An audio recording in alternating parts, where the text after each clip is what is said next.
So last week when I arrived home, there was a $250 phone bill waiting for me on the kitchen table with a note from my mom that said, "Please call and verify this information for me." The agent apparently told her that my computer dialed the number and that now I had to pay the $250 phone bill. Okay, so I looked at the log in my computer and tried to see if it had ever dialed that number. I couldn't find any record of it, so I called my internet provider. Okay, what my internet provider says makes sense, so it's time to look at the phone bill more carefully. So my internet provider reminded me that any phone charges would be made on my direct bill, which is only $10 a month, and it's been $10 a month for the past 3 years. The charges seem to be coming from Sprint on an additional page on my AT&T phone bill. So I called the number on top of the page that says, "For more questions, please call this number." And it's right next to the Sprint logo. Ta-da! So I called, and Sprint doesn't answer. It's AT&T the one that answers my phone call. Of course, after a long time. So I'm online with AT&T waiting for the machine to let me speak to a real human. And after 25 minutes, they hang up on me. Can you believe it? They hung up on me. I have to call back after 25 minutes.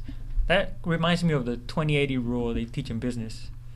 So after 15 minutes of waiting on the phone for AT&T the second time, they finally answered, and the agent tells me that they're not sure what's going on, that they haven't heard about this problem, that it might be something to do with my internet provider, that maybe my computer dialed that number.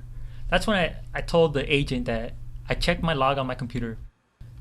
My computer has been dialing the same number for the past 3 years. It's set up, it has a password, and it only dials the number I set it up to since I was the network administrator. Okay, so on my phone bill, I have my regular monthly charge, which is around $30. But this time, there's an additional page, which has an extra $230 charge from Sprint. So what's really going on? Why is there a Sprint bill on my AT&T phone bill? And why do they seem oblivious to what's going on? And why is the number provided to assist me with the Sprint logo send me to AT&T? Okay, so the agent seems to not be able to answer any of my questions. So then he directs me to Sprint, right? So he gives me a phone number for Sprint for me to call. So I call the number and it's not the correct number. Not only that, it's a disconnected number. So I guess the agent was just trying to get rid of me. You know that 80/20 rule where they teach that 80% of the profits comes from 20% of the customers? Therefore, if you're not a high spender within the company, then they put you on the list, which is usually the waiting list when you call. So now I call AT&T back, and now I'm upset. And remember the 80/20 rule? Well, I guess they're applying it to me now because now it takes me 40 minutes to get someone on the line. I think if I follow the money, we can get to the bottom of this.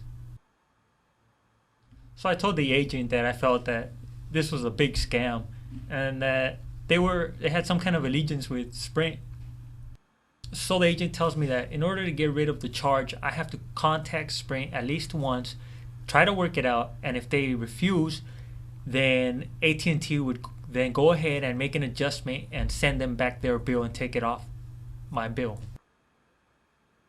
So I finally got someone from Sprint on the line, and they're really rude. They offer to let me speak to the manager, and I get nowhere. So I have to tell the agent what's going on. She seems very helpful, and luckily the other agent put some notes on the screen for her to read, so I don't have to retell the whole story. She tells me that it's a common practice for the other agents to avoid doing adjustments, and tells me she's sorry for what happened to me. So she seems to be sincere. She even checks the number for me and tells me that it's not a Sprint number. The number is actually registered under Manpower Communications. So she gives me the number to Manpower Communications and she advises me to call them and try to find out how their phone number got on my bill. So I call Manpower and the machine says they're telecommunications. Anyways, the agent there is very helpful and he verifies that it is one of their numbers, but he's surprised. He says I shouldn't have that number and that it should never show up on my phone bill because I'm not even one of their customers, and that they don't know why Sprint would charge me for one of their numbers, and that they don't have any affiliations with third-party companies. So I saved $245.46.